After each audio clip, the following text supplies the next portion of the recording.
السلام علیکم ورحمۃ اللہ وبرکاتہ۔ بسم اللہ الرحمن الرحیم۔ خواتین و حضرات، خبرنامہ اسلام کے مطابق خلیق الرحمن آپ سے مخاطب ہیں۔ آج 8 جون 2026، کل 7 جون کی 7 تاریخ کل کی گزر گئی، اور 7 جون کو گلگت بلتستان میں انتخابات تھے۔ ایک نومولود صوبہ عبوری صوبہ ہے، ابھی تو خیر مکمل صوبہ بنا نہیں، اس لیے آپ سمجھیں کہ پاکستان کے 4.5 صوبے سمجھ لیں۔ تو گلگت کے انتخابات اپنے اختتام کو پہنچے۔ جمہوریت سے براہ راست ہماری کوئی ایسی خاص دلچسپی نہیں ہوتی، اگرچہ ہم اس میں شرکت کو دینی جماعتوں کے لیے ضروری سمجھتے ہیں۔ میں اپنے آپ کو اس طبقے میں شامل سمجھتا ہوں جو جمہوریت میں بطور مزاحمت شامل ہوتے ہیں۔ میں نے کبھی بھی جمہوریت کو کوئی آئیڈیل نظام نہ سمجھا ہے، نہ اللہ کرے مجھ پر کوئی ایسا وقت آئے کہ میں اس کو کوئی آئیڈیل سسٹم سمجھوں۔ گلگت بلتستان کے انتخابات سے جو میری ذاتی دلچسپی ہے وہ 2 وجوہات کی وجہ سے۔ سب سے بڑی وجہ تو اللہ کا دین ہے۔ گلگت بلتستان کے باسیوں کے لیے سب سے بڑا امتحان یہ ہے، انہیں اللہ کے دین کے دشمنوں کا، نبی کریم صلی اللہ علیہ وسلم کے صحابہ کے دشمنوں کا سامنا ہے، اور وہ بھرپور طریقے سے مقابلہ کر رہے ہیں۔ وہ نہتے ہیں، نہتے ہوتے ہوئے وہ پوری ایرانی ریاست سے مقابلہ کرتے ہیں، کیونکہ ایرانی ریاست مکمل طور پر گلگت بلتستان کی طرف متوجہ رہتی ہے۔ اسی طرح آغا خان بھی مکمل طور پر گلگت بلتستان کی طرف متوجہ رہتے ہیں۔ ایسی نازک ترین صورتحال میں گلگت کی جو مسلمان عوام ہے، نہتی ضرور ہے لیکن غیور عوام ہے، حمیت سے بھرپور عوام ہے، اور اپنے دین کو آج تک بچائے ہوئے ہے۔ لیکن جب سے جمہوریت آئی ہے، مجھے اس کا خطرہ بہت محسوس ہو رہا ہے کہ کل کلاں وہ وقت نہ آ جائے کہ ہم اپنے دین سے، اپنے شعائر سے، اپنی ویلیوز سے، اپنی اقدار سے کہیں ہاتھ دھو نہ بیٹھیں۔ اللہ کرے وہ وقت کبھی نہ آئے۔ تو خواتین و حضرات، گلگت بلتستان کے الیکشن سے سب سے پہلی دلچسپی تو میری اسلام کے حوالے سے، وہ میں نے آپ کو بتا دی۔ دوسری دلچسپی اپنے خاندان کے حوالے سے۔ الحمدللہ گلگت بلتستان کے سرکردہ خاندانوں سے میں خاندانوں سے تعلق رکھتا ہوں۔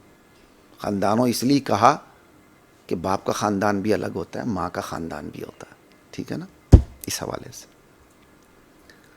گلگت بلتستان کے اندر جو مرکزی حلقہ ہے، سب سے مرکزی حلقہ، وہ حلقہ نمبر 2 ہے، جہاں مسلم لیگ نون کے صدر حفیظ الرحمان جیت چکے ہیں۔ یہ میرے دادکے ہیں، اور میرے خاندان کے اہم ترین فرد ہیں حفیظ الرحمان۔ میری عادت ہے، چاہے مین سٹریم میڈیا ہو، سوشل میڈیا ہو، میں اپنے خاندان کا تعارف کروانے سے کتراتا ہوں بوجوہ۔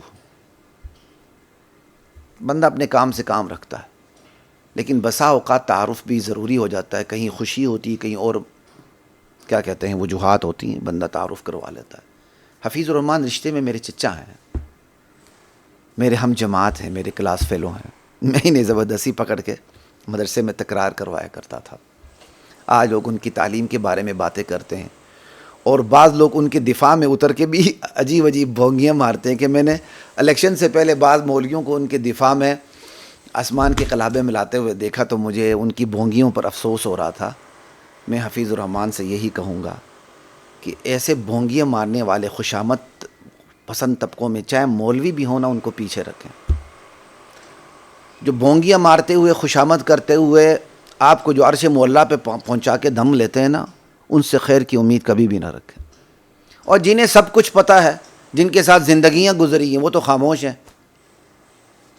تو اس لیے میں آپ کو بتاؤں، حفیظ میرے ہم جماعت ہیں، ٹھیک ہے، میرے چچا بھی ہیں۔ چونکہ ہم جماعت ہونے کے علاوہ میرے جگری یار ہیں، تو میں نے چچا ہونے کے باوجود چچا کبھی نہیں کہا، کیونکہ ہم عمری کے تقاضے ہوتے ہیں، یاری کے تقاضے ہوتے ہیں، تو بندہ پھر اسی میں رہتا ہے۔ ان سے جو چھوٹے بھائی ہیں میں ان کو چچا کہتا ہوں، ان سے بھی جو چھوٹے تھے وہ بیچارے کار حادثے میں اللہ کو پیارے ہو گئے۔ مجیب الرحمن مجھے بڑے یاد آتے ہیں، وہ عمر میں مجھ سے بہت چھوٹا تھا لیکن منہ بھر کے محبت کے ساتھ مجھے بھتیجا کہتا تھا اور مجھے بڑا مزہ آتا تھا۔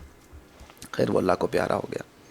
تو ان سے چھوٹوں کو میں چچا کہتا ہوں، میں حفیظ کو چچا نہیں کہتا، اس وجہ سے کہ میرے ہم جماعت بھی ہیں، میری بے تکلفی بھی ہے اور میری جگری یاری بھی ان کے ساتھ ہے، تو اس لیے بے تکلفی میں پھر میں ان کو کہتا نہیں ہوں۔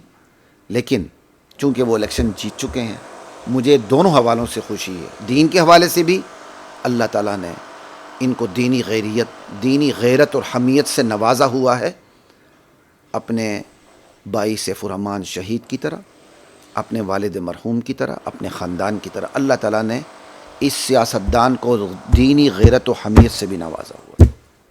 باقی سیاسی مجبوریاں حالانکہ کی اپنی جگہ ہوتی ہیں، ہم اس پہ بات نہیں کرتے، ہم اس پہ اعتراض بھی کر سکتے ہیں، ہر کسی پہ اعتراض ہو سکتا ہے نیک نیتی کے ساتھ، کوئی بڑی بات نہیں۔ یہ کہتے ہوئے میں کوئی انہیں فرشتہ نہیں بنا رہا، بلکہ میں کچھ ان کی خوبیاں آپ کے سامنے رکھنا چاہتا ہوں، بغیر کسی خوشامد کے، اس لیے کہ میں نے آج تک حفیظ صاحب سے کوئی سیاسی مفاد حاصل نہیں کیا، یہ بات ایک ذہن میں رکھیے۔ سب سے بڑی خوبی ان کی یہ ہے کہ دین کی غیرت اور حمیت ہے، دوسری خوبی ان کی یہ کہ ان کا اخلاق ہے۔ وہ اپنے مخالف سیاستدانوں کو بھی میں نے آج کل بھی دیکھا صاحب کہہ کے پکارتے ہیں اور اچھے الفاظ میں پکارتے ہیں۔ انہوں نے کبھی بھی اپنے مخالفین کے بارے میں غلیظ زبان استعمال نہیں کی۔ میں نے اسی الیکشن میں بعض لوگوں کو دیکھا جو دوسروں کے ٹکڑوں پر پلتے ہیں، انہوں نے حفیظ کے خلاف اتنی ناروا زبان استعمال کی، میں اس کے تحمل پہ حیران ہوتا ہوں کہ یہ کبھی بھی ناروا اور غلط زبان استعمال نہیں کرتا، یہ اس کی بہت بڑی خوبی ہے۔ ویسے زمانہ طالب علمی سے میں معترف ہوں کہ حفیظ ہمیشہ سے بردبار رہا، اس کے اندر تحمل شروع سے تھا، اور ایک سیاستدان کے لیے یہ خوبی بہرحال ضروری ہوتی ہے۔ زمانہ طالب علمی سے ہی حفیظ کی خواہش تھی کہ میں گلگت کی سیاست میں اہم ترین کردار ادا کر سکوں، یہ میں اس کا عینی شاہد ہوں۔ میرے سامنے وہ اس خواہش کا اظہار کرتا تھا، اللہ تعالیٰ نے اس کی یہ خواہش پہلے بھی پوری کی، انشاءاللہ اس دفعہ بھی پوری کرے گا۔ اللہ تعالیٰ انشاءاللہ اسے وزیر اعلیٰ دوبارہ منتخب کریں گے، ہماری دعائیں ہماری تمنائیں اس کے ساتھ ہیں۔ ایک تو یہ کہ اس کا اخلاق اچھا ہے، دوسرا یہ ہے کہ میں سمجھتا ہوں، یہ نہیں کہ وہ میرے عزیز ہیں، چونکہ اب میں نے بتا دیا میرے عزیز ہیں، تو اب ان کے بارے میں بات کرتے ہوئے مجھے تھوڑی سی مشکل پیش آ رہی ہے۔ اللہ گواہ ہے، میں اعلیٰ وجہ البصیرت بات کر رہا ہوں، گلگت بلتستان کے اندر اس سے بڑا سیاستدان نہیں ہے۔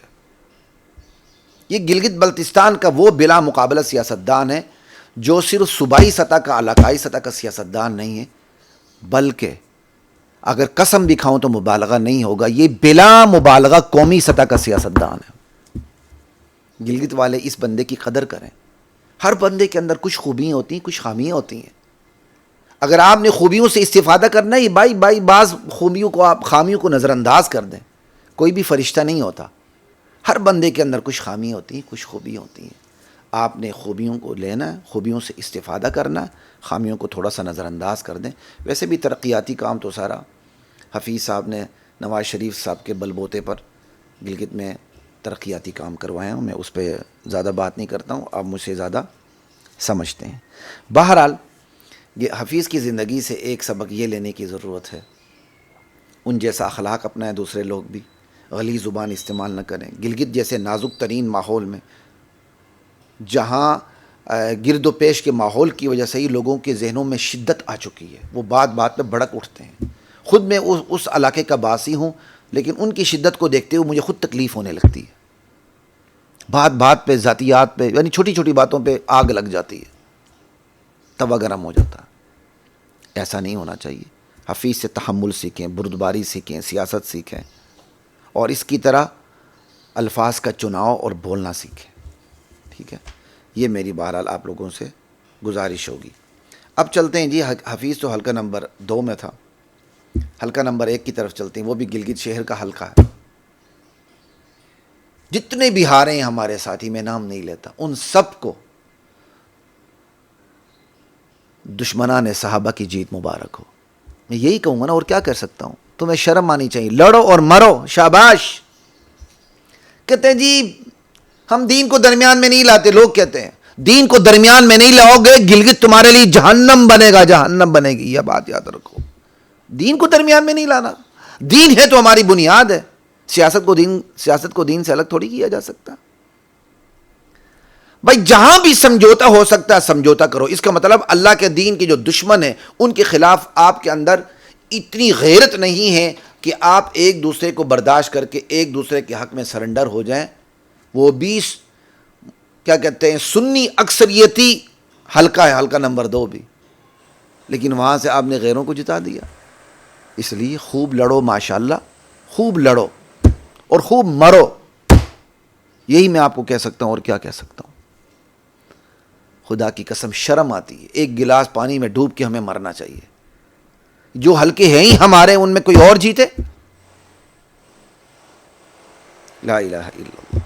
بس میں اپنی بے ترتیب سی باتوں پر آپ سے اجازت چاہوں گا. السلام علیکم ورحمۃ اللہ وبرکاتہ.